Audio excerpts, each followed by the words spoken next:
In case you guys were wondering what this one is, y'all know this is the TA, but this is the Nova that I've had since I was a child, and I've had a ton of cars over the years because I'm a car guy, you know, an astronomical amount. But for some reason, right, I've just held on to this one. You know, it's kind of got this weird sentimental value to me. It's nothing, you know, it's not like the nicest car I've ever owned. It's not the fastest. But I've done the most growing as an adult, I think, you know, when I had this car. I got this car when I was 18. And I made a lot of stupid decisions with this car. Ultimately, it's just kind of one of the ones, you know, once it got to a point to where it wasn't feasible to, you know, have it as a daily anymore, I didn't sell it and get rid of it like all the other cars that I've had or traded it off. I just, you know, put it out of the cabin and let it sit there for years. So some time ago we brought it back to the shop and we were going to get started on it, and then corporate didn't like the eyesore, right? You know, even though it was only there for a week. So pulled it away to my buddy's shop, and while we compiled parts, you know, to get the build going. So we got pretty much everything we need to get this thing back on the road, minus all the extra shit that we're gonna do. So as long as Larry is okay with it, we're gonna pull the cover off here and I'm gonna show you guys the car. It's kind of cool. So anyway, you gonna stay there, Larry, or what are you doing?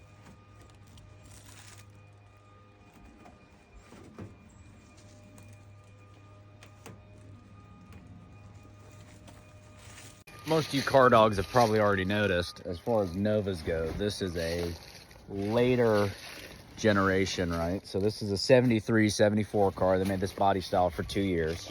As far as your traditional Nova guys go, they actually fucking hate this car.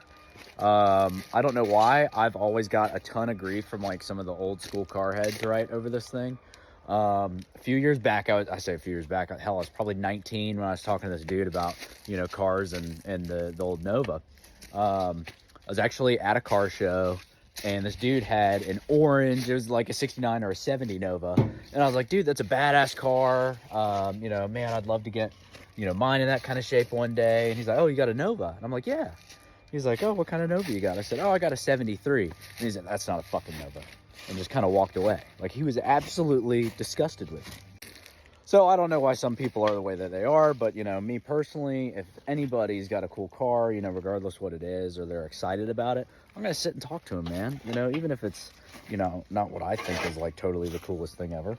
But, you know, people are excited and they have their passions, so you should embrace those. If you're curious on how you can identify a 73 or 74 car, it's mainly by the front end. They're going to have what's more of the European style front end on here, where this is going to be all more condensed, whereas like the earlier cars, the grille and the headlight buckets would wrap around all the way here. For a long time, again, people hated these cars.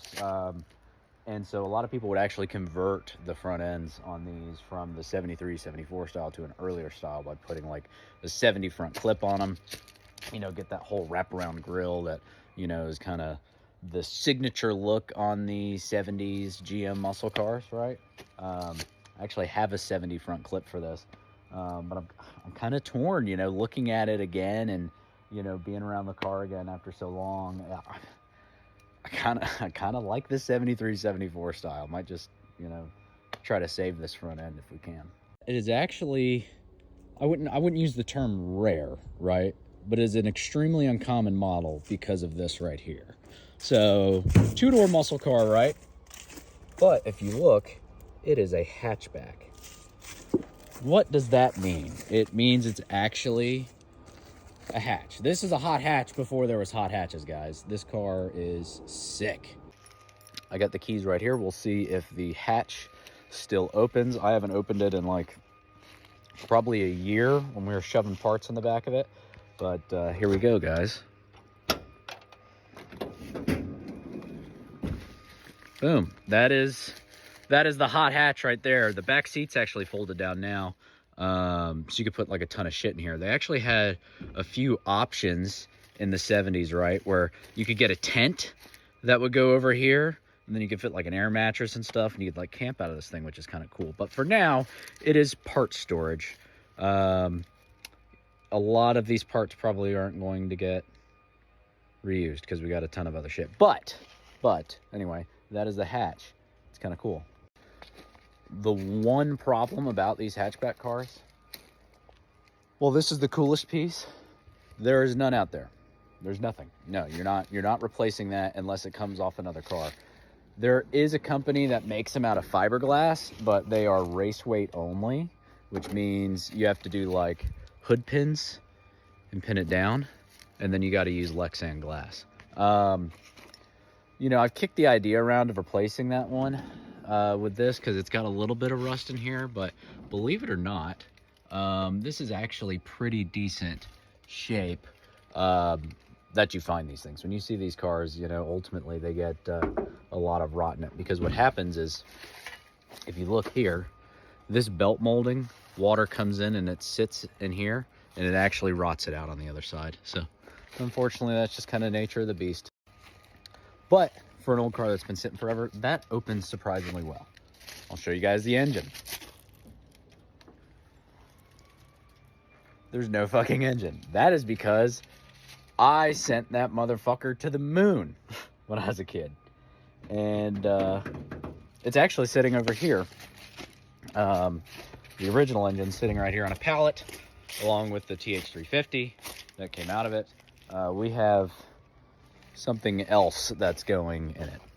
We have a lot of ground to cover. We got to get this fender, but basically the whole front clip's got to come off or up, and then we got to drop the front subframe. I do have another subframe for it, actually out of a 69 Camaro.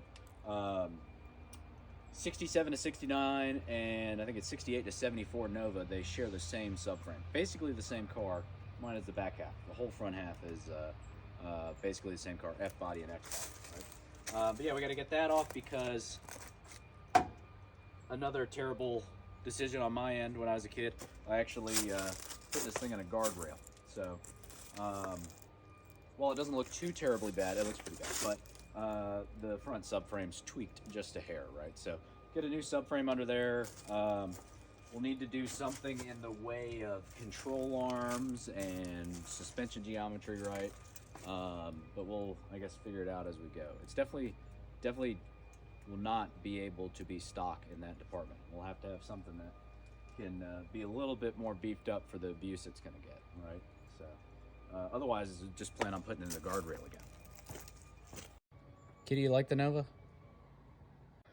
This car has sat outside in the elements uncovered for the past 8 or 9 years, probably. Actually longer than that, probably closer to 10. I will say though that the interior is surprisingly still in pretty decent shape. Got the bench seat, right? Honestly, I really like the bench seat. I will probably keep the bench seats in it.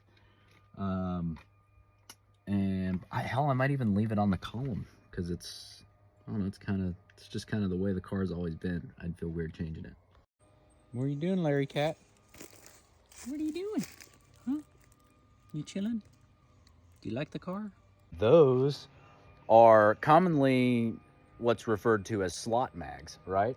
And they get the name mags from the term magnesium, which is what they actually made some of these wheels out of. So some of these wheels, if they are magnesium, are actually lighter than aluminum. But a lot of people tore them up because they would use like aluminum cleaner or oven cleaner or something like that on them. And it's just kind of a whole mess. But these are slot mags. They're kind of sick. The car's always had them. These are actually the same wheels that were on the car when I got it.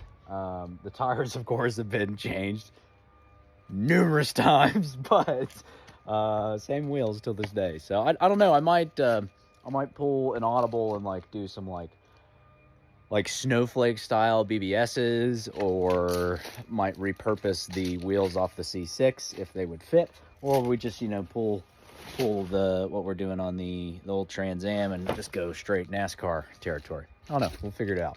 Plenty of time to make that decision.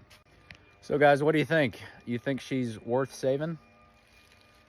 I think so. I think they're all worth saving. What would you do to it? What engine would you put in it? I got I got something figured out, but if it was yours, what are you dropping in there? And then also, what color are you painting it, right? You're gonna leave it the kind of rusty orange, or did you do black? I don't know. Let me know your thoughts.